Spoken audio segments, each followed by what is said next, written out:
Hello viewers, कैसे हैं आप सब। उम्मीद करता हूं कि आप सब बिल्कुल ठीक होंगे। तो जिस तरह से आपको पता है हमारे पास यहाँ पे blazor.net की लेक्चर सीरीज चल रही है और आज के इस लेक्चर के अंदर हम बात करने वाले हैं डेटा एनोटेशंस, जिसको फॉर्म वैलिडेशन भी कहा जाता है ब्लेजर के अंदर।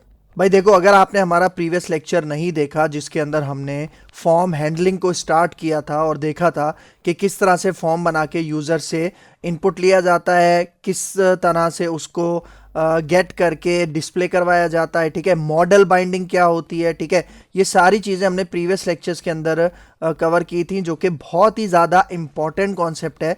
तो मैं रिकमेंड करूंगा कि अगर आपने हमारा प्रीवियस लेक्चर मतलब लेक्चर नंबर 12 नहीं देखा तो वो वाला लेक्चर लाजमी देख लो, उसके बाद इस लेक्चर के ऊपर आओ, क्योंकि ये वाला लेक्चर हमारे प्रीवियस लेक्चर के साथ कनेक्टेड है।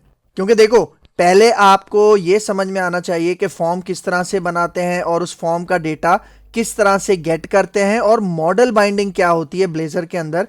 जब आप ये चीजें समझ जाओगे उसके बाद आप फॉर्म वैलिडेशन को इंप्लीमेंट कर पाओगे, ठीक है। तो आपने मेक श्योर करना है कि इस वीडियो को एंड तक वॉच करना है ताकि आपको इसका कंप्लीट कॉन्सेप्ट समझ में आ सके। तो वीडियो को स्टार्ट करने से पहले एक छोटी सी रिक्वेस्ट कि अगर आप मेरे चैनल पे फर्स्ट टाइम आए हो और अभी तक आपने मेरा चैनल सब्सक्राइब नहीं किया तो चैनल भी सब्सक्राइब कर लो, इसके साथ साथ बेल का आइकन भी प्रेस कर लो, क्योंकि और भी बहुत सारी वीडियोस इस लेक्चर सीरीज के अंदर आने वाली हैं। तो मैं हूं आपका सर मोहम्मद आदिल और अब हम अपना लेक्चर स्टार्ट करते हैं।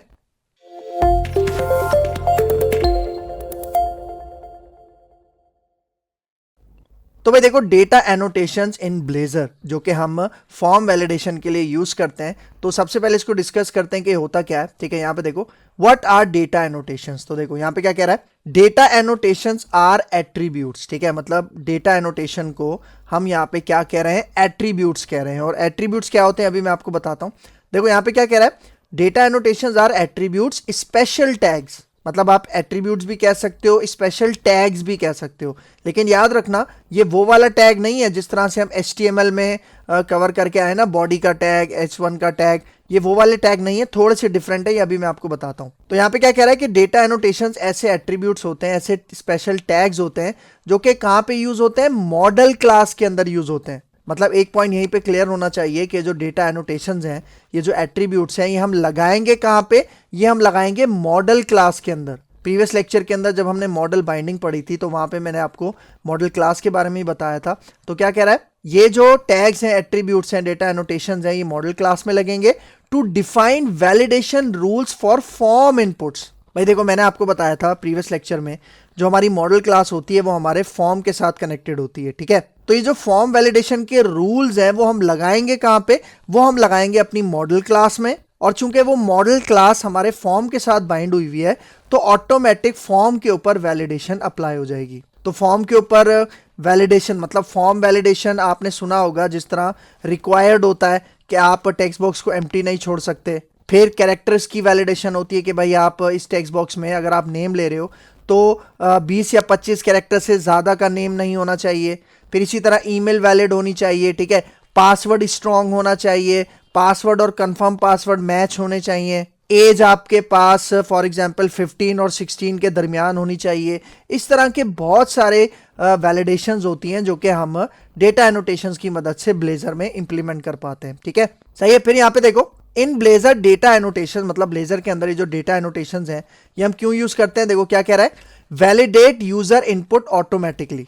इसका मतलब यूजर जो इनपुट देगा ना फॉर्म के अंदर, उसको वैलिडेट करना है। वैलिडेट का मतलब चेक करना है, तो ये काम ऑटोमेटिकली कौन करके देगा, आपको डेटा एनोटेशंस, ठीक है। मतलब इसके लिए आपको खुद से कोई कोड लिखने की जरूरत नहीं है, पहले से सारी चीजें डेटा एनोटेशंस के अंदर मौजूद हैं, ठीक है। फिर देखो next point, show error messages without writing extra code. इसका मतलब भाई जाहिर बात है, जब कोई एरर आएगा फॉर्म के अंदर, ठीक है, जब भी कोई यूजर इनवैलिड डेटा देगा हमारे फॉर्म के अंदर, तो हमें यूजर को कोई एरर भी तो दिखाना होता है ना। तो वो जो एरर दिखाते हैं उसकी भी कोडिंग ऑटोमेटिक हुई हुई है हमारे इस डेटा एनोटेशंस के कॉन्सेप्ट के अंदर। मतलब इसके लिए भी आपको अलग से कोई बहुत सारा कोड लिखने की जरूरत नहीं पड़ती, ठीक है। फिर देखो next point, work with edit form. भाई देखो, प्रीवियस लेक्चर के अंदर जब हमने फॉर्म हैंडलिंग को देखा था, इनपुट हैंडलिंग को देखा था, तो वहां पे हमने ये एडिट फॉर्म का एक टैग कवर किया था, कंपोनेंट कवर किया था।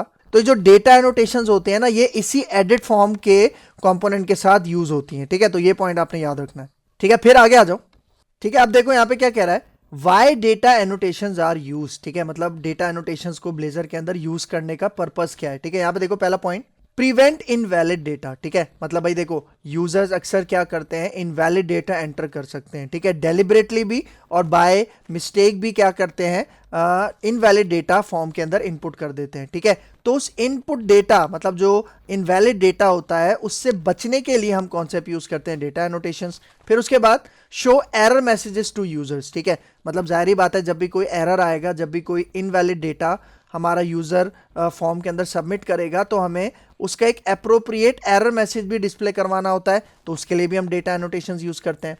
फिर उसके बाद रिड्यूस मैनुअल वैलिडेशन कोड, ठीक है, देखो सबसे बड़ी वजह डेटा एनोटेशंस को यूज करने का वो क्या है कि हमें मैनुअल वैलिडेशन का कोड करने की जरूरत नहीं है, मतलब जो डेवलपर होगा ब्लेजर का उसको खुद से वैलिडेशन के लिए एक्स्ट्रा कोडिंग करने की जरूरत नहीं है, एक्स्ट्रा मेहनत करने की जरूरत नहीं है। अगर उसको डेटा एनोटेशंस का कॉन्सेप्ट पता है तो वो बहुत जल्दी से फॉर्म वैलिडेशन फॉर्म के अंदर इंप्लीमेंट कर पाएगा, ठीक है। फिर उसके बाद देखो next point, used in login, registration, contact form etcetera, मतलब आप किसी भी टाइप का फॉर्म बना रहे हो ब्लेजर एप्लीकेशन के अंदर, चाहे वो लॉगिन हो, रजिस्ट्रेशन हो, कॉन्टैक्ट फॉर्म हो, एक्सेट्रा, मतलब किसी भी किस्म का फॉर्म बना रहे हो उसके अंदर आपको जाहिर बात है फॉर्म वैलिडेशन अप्लाई करनी पड़ेगी, तो उसके लिए आप डेटा एनोटेशंस का कॉन्सेप्ट यूज कर सकते हो, जो कि आपकी एफर्ट्स भी बचाएगा, आपका टाइम भी बचाएगा, ठीक है, ताकि आप जल्दी से इस चीज को इंप्लीमेंट कर पाओ। चलो ठीक है, अब इसका हम प्रैक्टिकल करते हैं, ठीक है। तो प्रैक्टिकल करने के लिए हम चलते हैं अपने विजुअल स्टूडियो में। तो भाई देखो मैं अपने विजुअल स्टूडियो में आ गया हूँ और यहाँ पे देखो आपको नजर आ रही होगी माय सेकंड ब्लेजर ऐप, जिसके अंदर हमने फॉर्म हैंडलिंग वाला काम किया था, जिसके साथ साथ हमने मॉडल बाइंडिंग को भी यूज किया था। तो ये एप्लीकेशन मैं आपको रन करके दिखाता हूँ कि हमने इसके अंदर क्या काम किया था, ठीक है। इसको रन करते हैं, ठीक है, देखो हमारी एप्लीकेशन यहाँ पे रन हो चुकी है, ठीक है। URL में हमने यहाँ पे लिखा था फॉर्म, ठीक है, /फॉर्म, इससे क्या होगा वो फॉर्म हमें डिस्प्ले हो जाएगा। इसके ऊपर अभी डिजाइनिंग का कोई काम नहीं किया था, मैंने आपको बताया था, जस्ट हम फंक्शनैलिटी के ऊपर काम कर रहे थे। तो देखो 3 टेक्स्ट बॉक्सेस आ रहे हैं, फुल नेम, ईमेल और एज। तो अगर यहाँ पे मैं अपना फुल नेम डालता हूँ, फॉर एग्जांपल मैं यहाँ पे कहता हूँ मोहम्मद आदिल, ठीक है, और फिर यहाँ पे ईमेल मैं डाल देता हूँ, फॉर एग्जांपल ये ईमेल है, और एज मैं यहाँ पे कर देता हूँ 32, ठीक है। तो जब मैं सबमिट कर रहा था तो क्या हो रहा था, यहाँ पे देखो जैसे मैं सबमिट कर रहा हूँ तो ये देखो जो भी हमारे फॉर्म का सबमिटेड डेटा है वो यहाँ पे हमें डिस्प्ले हो रहा है, मतलब किस तरह से हमने फॉर्म हैंडलिंग यहाँ पे परफॉर्म की और किस तरह से मॉडल बाइंडिंग को यूज किया, ये हमने अपने लेक्चर नंबर 12 के अंदर देखा था। तो आज के इस लेक्चर नंबर 13 के अंदर हम फॉर्म वैलिडेशन की बात कर रहे हैं डेटा एनोटेशंस की मदद से। तो भाई यहाँ पे देखो होता क्या है, फॉर एग्जाम्पल मैं यहाँ पे दोबारा जाता हूँ अपने होम पेज पे, ठीक है, देखो ये मेरा होम पेज है और अब मैं दोबारा जाता हूँ यहाँ पे, ठीक है, ये जो मैंने फॉर्म बनाया।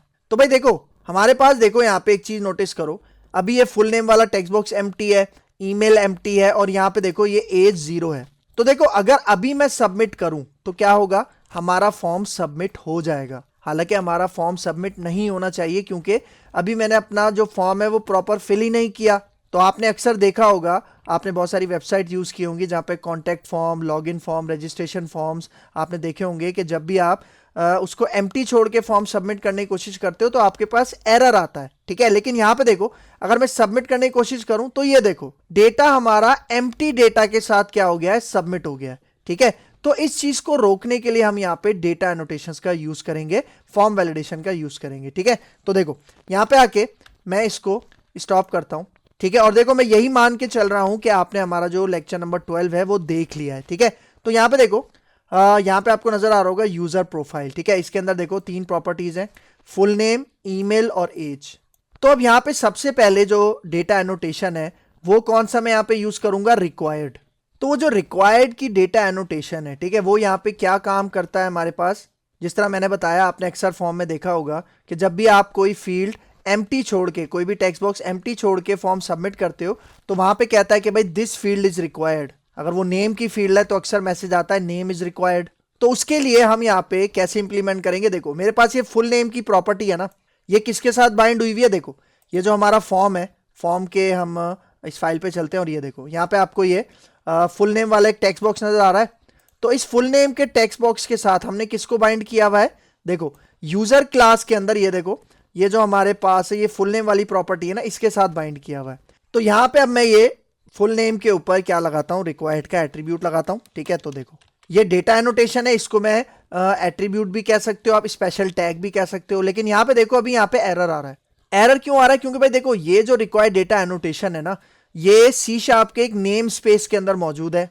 और अगर आपने सी शार्प पढ़ी हुई है अच्छे से, जो कि मैंने आपको इस लेक्चर सीरीज के शुरू में बताया था कि आपको सी शार्प की नॉलेज होनी चाहिए, तो ये जो रिक्वायर्ड की डेटा एनोटेशन है, इसके लिए हमें एक नेम स्पेस इंपोर्ट करना पड़ेगा टॉप पे। ठीक है, तो वो कैसे इंपोर्ट करोगे? देखो ये जो रिक्वायर्ड है, आप इसके नीचे जाओ, यहाँ पे देखो एक बल्ब का आइकन नजर आ रहा होगा और ये डाउन एरो आपको नजर आ रहा होगा। ठीक है, आपने इसके ऊपर क्लिक करना है और यहाँ पे देखो ये पहला आपको नेम स्पेस नजर आ रहा है यूजिंग के साथ, using system dot component model dot data annotation. आपने इसके ऊपर क्लिक करना है। जैसे ही क्लिक करोगे तो ये देखो टॉप पे हमारे पास एक लाइन ऐड हो गई। तो यहाँ पे देखो जैसे ही मैंने ये नेम स्पेस ऐड किया तो देखो रिक्वायर्ड के नीचे जो एरर आ रहा था वो चला गया और देखो इसका कलर भी चेंज हो गया। ठीक है, तो देखो याद रखना ये जो रिक्वायर्ड का एट्रीब्यूट है, ये अभी मैंने किसकी प्रॉपर्टी के ऊपर लगाया है? फुल नेम की प्रॉपर्टी के ऊपर लगाया है। ठीक है, और अब इसका एरर मैसेज सेट करते हैं। ठीक है, तो यहाँ पे देखो रिक्वायर्ड के आगे आपने पेरेंथीसिस ओपन करने और इसके अंदर एक आपने प्रॉपर्टी यूज करनी है एरर मैसेज, और इसके अंदर आपने अपना एरर मैसेज सेट करना है। ठीक है, फॉर एग्जाम्पल मैं यहाँ पे कह देता हूँ फुल नेम इज रिक्वायर्ड। ठीक है, मैं यहाँ पे कहता हूँ फुल नेम इज रिक्वायर्ड। ठीक है, मतलब देखो ये जो रिक्वायर्ड है मैंने अपनी इस प्रॉपर्टी के ऊपर लगाया और ये प्रॉपर्टी हमारे फॉर्म के अंदर इस टेक्स्ट बॉक्स के साथ बाइंड हुई हुई है। ठीक है, इसका मतलब अगर यूजर हमारे इस टेक्स्ट बॉक्स को एम्प्टी छोड़ के सबमिट करेगा तो क्या होगा? हमारे पास ये वाला एरर मैसेज शो होगा जिसके अंदर क्या मैसेज आएगा? Full name is required. ठीक है, तो देखो सेम इसी तरह मैं अब इसको कॉपी करता हूं, मैं इसको ईमेल के ऊपर भी लगा देता हूं। सही है, और यहां पे मैं इसको सिंपल कह देता हूं ईमेल इज रिक्वायर्ड। ठीक है, मतलब ये जो रिक्वायर्ड का हमारे पास ये जो एट्रीब्यूट है ना, डेटा एनोटेशन है, ये किस चीज को चेक करेगा कि टेक्स्ट बॉक्स एम्प्टी नहीं होना चाहिए। ठीक है, उसके अंदर कोई ना कोई डेटा लाजमी होना चाहिए। ठीक है, फिर सेम इसी तरह यहाँ पे देखो एज के ऊपर भी मैं लगाता हूँ और उसका मैसेज मैं यहाँ पे सेट कर देता हूँ error message age is required. ठीक हो गया। लेकिन भाई देखो ये जो एरर मैसेज मैंने सेट किए हैं ये हमारे फॉर्म पे डिस्प्ले कहाँ पे होंगे? ठीक है, मतलब ये जो मैंने full name is required, email is required और एज इज रिक्वायर्ड के एरर मैसेज सेट किए हैं, ये हमारे फॉर्म के अंदर कहां डिस्प्ले होंगे? ठीक है, तो ये देखो ये जो हमारा टेक्स्ट बॉक्स है, ठीक है, किसके लिए? फुल नेम के लिए। तो इसके नीचे यहां पे देखो मैं यूज करता हूं एक हमारे पास कंपोनेंट यूज होता है वैलिडेशन मैसेज का। ठीक है, ये सिंगल टैग की तरह काम करता है और इसके अंदर हम एक यहाँ पे टैग यूज करते हैं, प्रॉपर्टी यूज करते हैं फॉर, और इसके अंदर यहाँ पे देखो रेजर सिंटेक्स की मदद से हम ये ओपन करते हैं रेजर सिंटेक्स और पेरेंथीसिस, और अब इसके अंदर हम पास करेंगे लैम्डा एक्सप्रेशन। सी शार्प के अंदर आपने लैम्डा एक्सप्रेशन पढ़ा होगा, अगर नहीं पढ़ा तो मैं रिकमेंड करूंगा कि इस टॉपिक को थोड़ा सा आप टच कर लेना।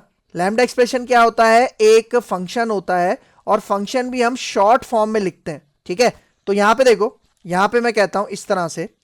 ठीक है, ये लैम्डा एक्सप्रेशन आ गया और मैं कह रहा हूं कि यहाँ पे एरर मैसेज कौन सा आएगा? यहाँ पे देखो ये जो यूजर है यूजर डॉट फुल नेम। ठीक है, मतलब यहां पे देखो ये जो वैलिडेशन मैसेज है ना, ठीक है, ये हमें एरर मैसेज डिस्प्ले करवाएगा।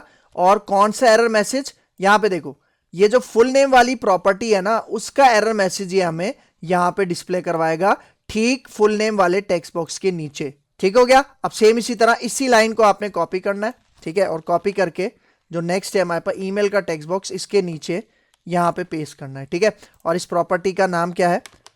ईमेल वाली। यहाँ पे देखो डॉट लगाओ, खुद ही प्रॉपर्टी आ जाएगा यहाँ पे इंटेलिजेंस में। ठीक है, देखो ईमेल आ गया और अब थर्ड वन क्या था हमारे पास? ये एज के लिए। ठीक है, तो यहाँ पे आके इसको मैं पेस्ट करता हूँ और यहाँ पे आके यूजर डॉट एज, इसका जो भी एरर होगा वो हमें इस टेक्स्ट बॉक्स के नीचे यहाँ पे नजर आएगा। ठीक है, लेकिन अभी भी यहाँ पे देखो जो एरर मैसेजेस हैं वो अभी भी आपको यहाँ पे डिस्प्ले नहीं होंगे। ठीक है, उसके लिए आपको यहाँ पे देखो ये जो एडिट फॉर्म का टैग यहाँ पे स्टार्ट हो रहा है ना, इसके फौरन बाद यहाँ पे आपको यूज करना है डेटा एनोटेशंस वैलिडेटर। ठीक है, ये वाला कंपोनेंट आपको यहाँ पे लाजमी ऐड करना है एडिट फॉर्म के बाद, ताकि ये जो जितने भी वैलिडेशन मैसेज फॉर के आपने ये यहाँ पे कंपोनेंट्स लगाए हैं ना ये एक्टिव हो जाए। ठीक है, समझ लो कि ये जो तीनों हैं जो एरर मैसेज में डिस्प्ले करवाएंगे, ठीक है, इनको एक्टिव करने का काम कौन कर रहा है? हमारे पास ये डेटा एनोटेशन वैलिडेटर। अगर आपने ये नहीं लगाया तो आप कि ये जो डेटा एनोटेशंस के मैसेजेस हैं ये आपको डिस्प्ले नहीं होंगे। ठीक है, तो यहाँ पे देखो मैं इसको रन करता हूँ और इसका रिजल्ट आपको दिखाता हूँ यहाँ तक। ठीक है, तो यहाँ पे देखो हमारी एप्लीकेशन रन हो चुकी है। ठीक है, और अब हम उसी यूआरएल पे चलते हैं, फॉर्म, जिस यूआरएल पे हमने अपना फॉर्म कॉल किया हुआ है, ठीक है। यहाँ पे आके एंटर करते हैं, तो ये देखो ये फॉर्म आ गया। और यहाँ पे देखो अभी ये सारे फील्ड्स हमारे पास एम्प्टी हैं। और अगर मैं एम्प्टी छोड़ के यहाँ पे सबमिट पे क्लिक करता हूँ तो आप रिजल्ट देखना, ये देखो फुल नेम एम्प्टी है, तो देखो फुल नेम के नीचे क्या मैसेज आ रहा है, फुल नेम इज रिक्वायर्ड। और ईमेल यहाँ पे एम्प्टी है, तो ईमेल के नीचे क्या मैसेज आ रहा है, ईमेल इज रिक्वायर्ड। ये एरर मैसेज कहाँ से आ रहे हैं, हमारे पास रिक्वायर्ड का वो जो हमने डेटा एनोटेशन लगाया था ना, एट्रीब्यूट लगाया था, उसकी मदद से आ रहे हैं। लेकिन यहाँ पे एक प्रॉब्लम हो रही है। यहाँ पे देखो ये जो एज है, एज वाला ये जो टेक्स्ट बॉक्स है जो कि हमने इनपुट नंबर की मदद से लिया था, इसके अंदर देखो बाय डिफॉल्ट वैल्यू एक सेट हुई हुई है जो कि है 0। तो देखो ये जो 0 इसके अंदर बाय डिफॉल्ट वैल्यू सेट हुई हुई है ना, इसी की वजह से वो जो एरर है वो यहाँ पे डिस्प्ले नहीं हो रहा। हालांकि 0 तो कोई एज नहीं होती ना, हमें तो कोई वैलिड एज यहाँ पे एंटर करनी है, ठीक है। तो यहाँ पे भी वो रिक्वायर्ड का एरर मैसेज आना चाहिए था, लेकिन चूंकि यहाँ पे बाय डिफॉल्ट 0 सेट हुआ हुआ है, इसलिए यहाँ पे वो एरर मैसेज नहीं आ रहा। लेकिन अगर देखो मैं यहाँ पे ये 0 हटा के सबमिट करता हूं, तो ये देखो देख रहे हो इसका एरर मैसेज आ रहा है। लेकिन देखो इसका एरर मैसेज भी अभी जो हमने सेट किया था वो नहीं आ रहा। देखो इसकी एक वजह है। इसकी वजह क्या है, यहाँ पे देखो, आपने यहाँ पे पता है क्या करना है। देखो हम चलते हैं अपने इस मॉडल क्लास के अंदर, यूजर प्रोफाइल, और यहाँ पे देखो, यहाँ पे मैं इसको, ये वाली जो प्रॉपर्टी है, मैं इसको यहाँ पे नलेबल बना लेता हूँ, ठीक है। देखो जिस तरह से यहाँ पे मैंने इसको नलेबल बनाया था, इसको नलेबल बनाया था, तो सेम मैंने यहाँ पे इसको भी नलेबल बना दिया, ताकि वो जो उसकी डिफॉल्ट वैल्यू है ना 0, वो यहाँ पे ना आए। भाई नलेबल का कॉन्सेप्ट बहुत ज़्यादा इंपॉर्टेंट है सी शार्प के अंदर। मैं आपको रिकमेंड करूंगा कि अगर आपको नलेबल इन सी शार्प का कॉन्सेप्ट नहीं है तो इसको भी अलग से डिस्कस कर लेना, ताकि आपको समझ में आ जाए कि जो क्वेश्चन मार्क है ये मैंने लगाया क्यों है, क्योंकि क्वेश्चन मार्क ही नलेबल की तरफ पॉइंट आउट करता है, ठीक है। भाई फिर भी मैं आपको इसका ओवरव्यू दे देता हूं कि ये जो हमने क्वेश्चन मार्क लगाया है और इसको जो मैं नलेबल कह रहा हूं, इसका मतलब क्या है। भाई देखो इंट की मतलब इंटीजर की बाय डिफॉल्ट वैल्यू क्या होती है, 0, लेकिन मैंने इसको नलेबल बना दिया ताकि इसमें नल वैल्यू भी जा सकती है। मतलब इंटीजर के अंदर बाय डिफॉल्ट हम नल नहीं भेज सकते, लेकिन जब आप इसको क्वेश्चन मार्क बनाओगे तो इससे क्या होगा कि ये आपके पास प्रॉपर्टी, मतलब ये जो डेटा टाइप है ये नलेबल बन जाएगी। इसका मतलब इसके अंदर हम नल वैल्यू भी स्टोर कर सकते हैं। और याद रखना कि जब भी किसी प्रॉपर्टी में नल जाएगा तो हमारे पास ये जो एरर मैसेज है वो हमें यहाँ पे डिस्प्ले होगा। तो इसलिए यहाँ पे मैंने इसको नलेबल बनाया है ताकि वो जो बाय डिफॉल्ट 0 आ रहा था ना, वो 0 हमें फॉर्म में डिस्प्ले ना हो, ठीक है। तो देखो अब मैं यहाँ पे आके अपना ये फॉर्म दोबारा से रन करता हूँ, आपको रिजल्ट दिखाता हूँ, ठीक है। देखो हमारी एप्लीकेशन रन हो चुकी है और चलते हैं अपने यूआरएल के ऊपर, /फॉर्म एंटर करते हैं। तो अब देखो, अब चूंकि मैंने एज वाली प्रॉपर्टी को नलेबल बना दिया था, तो देखो यहाँ पे 0 नहीं आ रहा। तो देखो अभी अगर मैं सबमिट पे क्लिक करता हूं तो बाय डिफॉल्ट इन सब के अंदर नल जाएगा, और नल जाएगा तो हमारे पास समझ लो वो जो रिक्वायर्ड की डेटा एनोटेशन हमने लगाई थी वो परफॉर्म होगी, ठीक है। देखो यहाँ पे आके सबमिट पे क्लिक करता हूं तो ये देखो full name is required, email is required, age is required, मतलब जो एरर मैसेज हमने सेट किए थे वो सारे मैसेज यहाँ पे आ रहे हैं, ठीक हो गया। लेकिन भाई देखो ये एरर मैसेज अभी हर टेक्स्ट बॉक्स के नीचे आ रहे हैं, ठीक है। अगर आप चाह रहे हो कि सारे एरर मैसेजेस हमारे फॉर्म के ऊपर एक साथ डिस्प्ले हो, तो उसके लिए भी हमारे पास एक कॉन्सेप्ट है जिसको हम कहते हैं वैलिडेशन समरी, ठीक है। ये देखो मैं यहाँ पे हटाता हूँ, ये वाला जो हमारे पास डेटा एनोटेशन वैलिडेटर का कंपोनेंट था, इसको मैं यहाँ से कमेंट आउट करता हूँ, ठीक है। और नीचे मैं यहाँ पे यूज़ करता हूँ वैलिडेशन समरी, ठीक है। ये देखो तो अब क्या होगा, अब ये जितने भी एरर मैसेजेस है ना, ये टेक्स्ट बॉक्स के नीचे डिस्प्ले नहीं होंगे, बल्कि ये सारे एरर मैसेजेस यहाँ पे डिस्प्ले होंगे। किसकी जगह पे, वैलिडेशन समरी, मतलब सारे एरर मैसेजेस की समरी हम अपने फॉर्म के टॉप पे डिस्प्ले करवा रहे हैं, ठीक है। तो देखो यहाँ पे आके इसको रन करते हैं, आप रिजल्ट देखना, ठीक है। देखो फॉर्म हमारा रन हो चुका है, यहाँ पे आके /फॉर्म एंटर करते हैं। तो ये देखो अब जैसे सबमिट पे क्लिक करता हूँ तो ये देखो अभी एक इशू हो रहा है, और वो इशू क्या हो रहा है, देखो फॉर्म हमारा सबमिट हो रहा है और एरर मैसेज हमारे पास नहीं आ रहा है। क्यों? क्योंकि भाई देखो ये जो मैंने बताया था ना, ये जो डेटा एनोटेशन वैलिडेटर है ये बहुत ज़्यादा इंपॉर्टेंट है, क्योंकि यही आपके पास जो डेटा एनोटेशंस हैं उनको एक्टिवेट कर रहा है, ठीक है। तो ये आपको यहाँ पे लाजमी यूज करना है, ठीक है, ये वाला। इसके साथ साथ आप चाहो तो वैलिडेशन समरी को भी यूज कर सकते हो, ठीक है। देखो मैं यहाँ पे आके इसको रन करता हूँ, आप रिजल्ट देखना, ठीक है। देखो यहाँ पे आके /फॉर्म एंटर करते हैं, तो ये देखो तीनों फॉर्म्स अभी हमारे पास यहाँ पे एम्प्टी है, मतलब तीनों टेक्स्ट बॉक्स में सबमिट पे क्लिक करता हूँ तो ये देखो ये देखो, ये जो टॉप पे आपको तीनों टेक्स्ट बॉक्स के एरर मैसेजेस एक साथ डिस्प्ले हो रहे हैं ना, इसको मैं यहां पे कह रहा हूं वैलिडेशन समरी। मतलब देखो, अलग अलग मैसेज भी शो हो रहे हैं, ठीक है, और यहां पे टॉप पे इनकी एक समरी भी यहां पे इस तरह से शो हो रही है। तो ये जो समरी आ रही है ये वैलिडेशन समरी की मदद से आ रही है, और ये जो एरर मैसेज आ रहे हैं ये आप समझ लो कि ये जो हमने हर टेक्स्ट बॉक्स के नीचे ये जो वैलिडेशन मैसेज डिस्प्ले करवाया था ना, उनको एक्टिवेट करने का काम हमारे पास ये कर रहा है डेटा एनोटेशन वैलिडेटर। ठीक हो गया। तो देखो, अभी तक हमने सिर्फ एक यहाँ पे डेटा एनोटेशन एट्रीब्यूट यूज किया जिसका क्या नाम है रिक्वायर्ड। हमारे पास कुछ और भी हैं, ठीक है। मैं आज के इस लेक्चर में 3 और आपको बताता हूं, ठीक है। बाकी के जो है वो हम आने वाले लेक्चर्स के अंदर कवर करेंगे, ठीक है। तो यहां पे आ जाओ, ठीक है, आगे आ जाओ।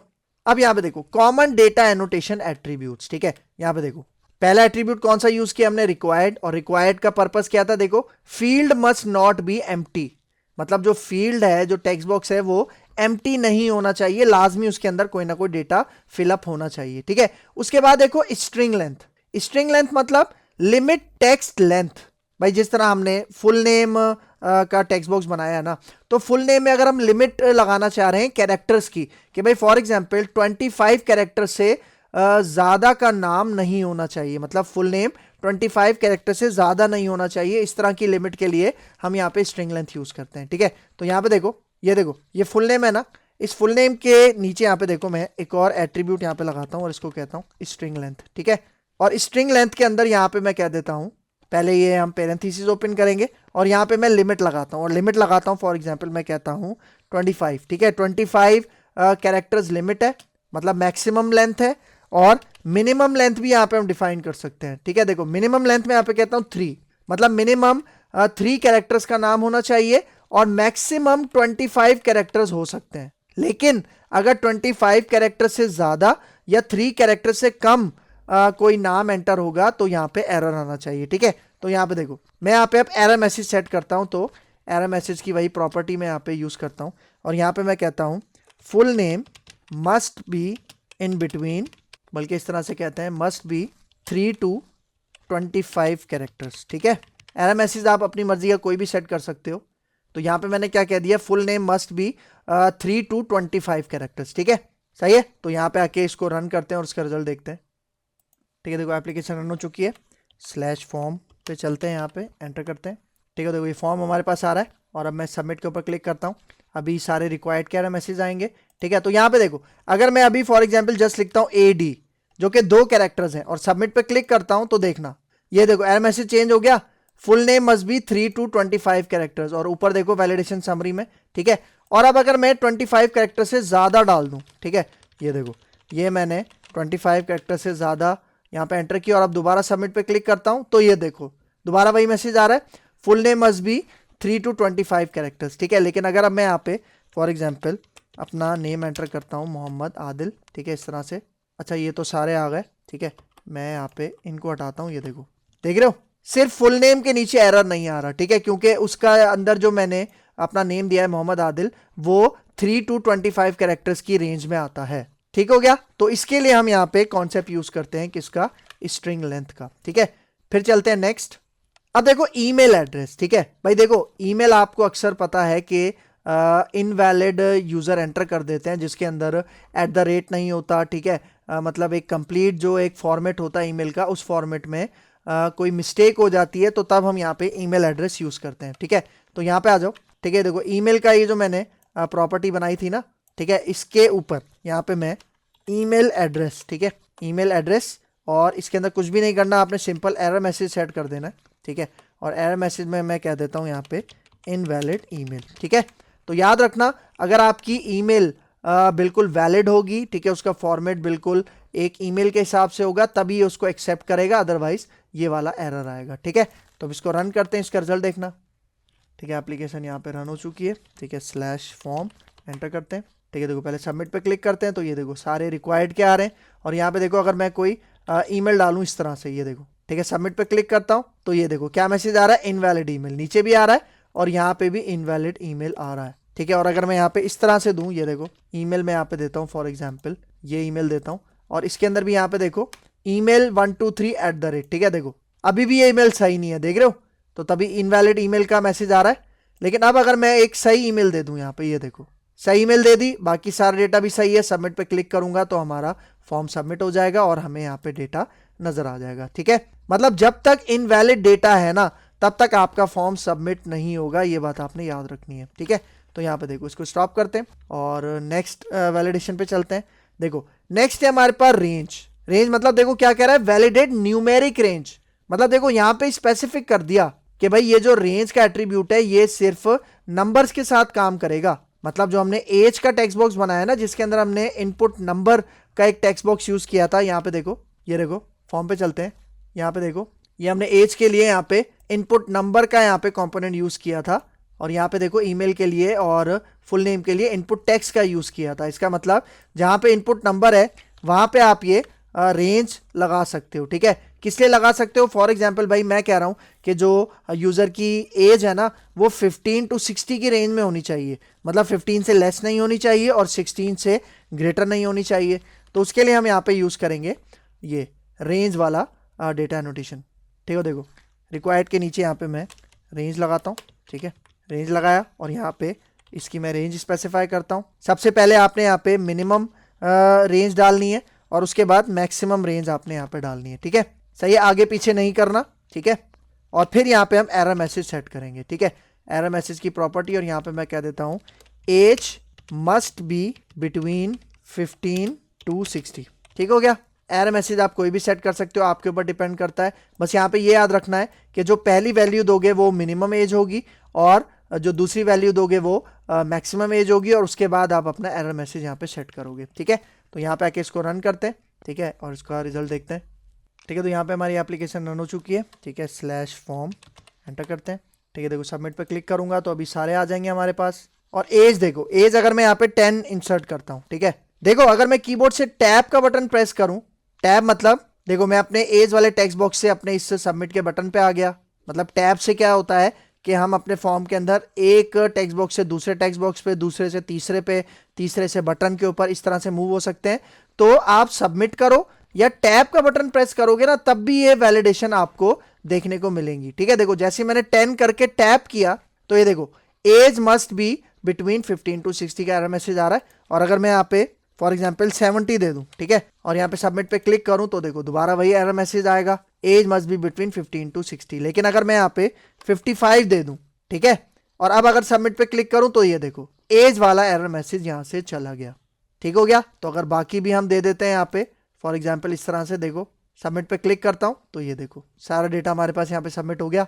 तो इस तरह से आप फॉर्म वैलिडेशन को इंप्लीमेंट कर सकते हो। ठीक है, तो ये कुछ कॉमन डेटा एनोटेशन एट्रीब्यूट्स थे, और भी हैं, उनको हम नेक्स्ट लेक्चर के अंदर कवर करेंगे। ठीक है, यहाँ पे देखो क्या कह रहा है, how validation works in blazer. ठीक है, मतलब काम किस तरह से करती है बिहाइंड द सीन्स। तो यहाँ पे देखो क्या कह रहा है, यूजर अपना फॉर्म सबमिट करता है, ठीक है, फिल करने के बाद, और उसके बाद ब्लेजर क्या करता है, चेक्स मॉडल एनोटेशंस। मतलब हमारी मॉडल क्लास के ऊपर जो हमने डेटा एनोटेशन लगाए थे, एट्रीब्यूट्स लगाए थे, स्पेशल टैग्स लगाए थे, ब्लेजर उनको चेक करता है। क्योंकि मैंने क्या बताया था कि हमारा जो फॉर्म है वो हमारी मॉडल क्लास के साथ बाइंड है। मतलब हमारे फॉर्म के जो टेक्स्ट बॉक्सेस हैं वो मॉडल क्लास की प्रॉपर्टीज के साथ बाइंड हुए हैं। ठीक है, फिर देखो नेक्स्ट स्टेप में क्या करता है, इफ इनवैलिड, मतलब अगर हमारा फॉर्म इनवैलिड है, उसके अंदर कोई इनवैलिड डेटा है तो एरर्स डिस्प्ले करवाता है ब्लेजर।